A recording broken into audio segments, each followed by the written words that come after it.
So, what is a workplace conflict? A conflict is an escalation of a disagreement. Disagreement means two or more individuals have a different point of view on how to deal with a situation or issue at hand. And it is very common for these differences to exist at the workplace, and most differences are in fact resolved amicably. But if such disagreements carry on for an extended period of time, or if they are not resolved amicably, it escalates into a conflict. For example, an organization might be looking to acquire a company or launch a new product line, and two senior executives may have different views on how to proceed. That is a disagreement. And if both executives are willing to work it out, the disagreement can be resolved. However, if both of them dig into their positions, that escalates into a conflict. So, a conflict is usually characterized by three factors. First, there is a disagreement between the people or parties involved.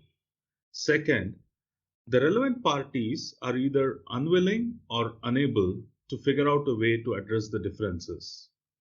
And third, the inability to bridge differences negatively impacts their working relationship as well as their productivity and effectiveness. Let's now talk about the different types of conflict and the reason behind some of these conflicts.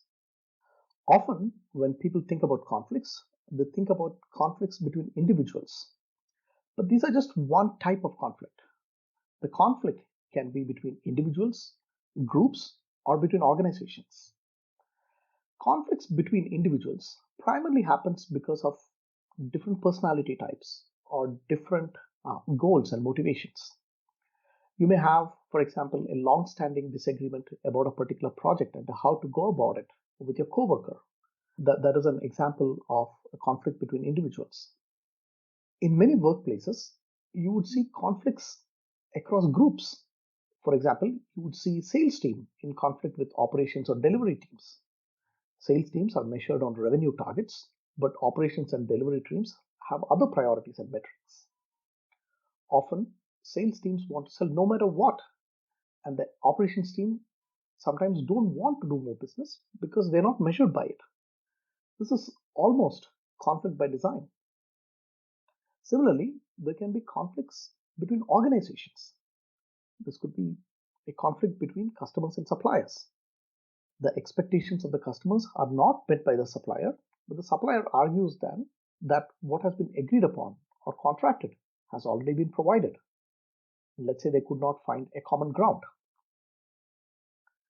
One thing to remember is that at the end of it, at whatever level the conflict happens, the actors in this sort of grand play are individuals.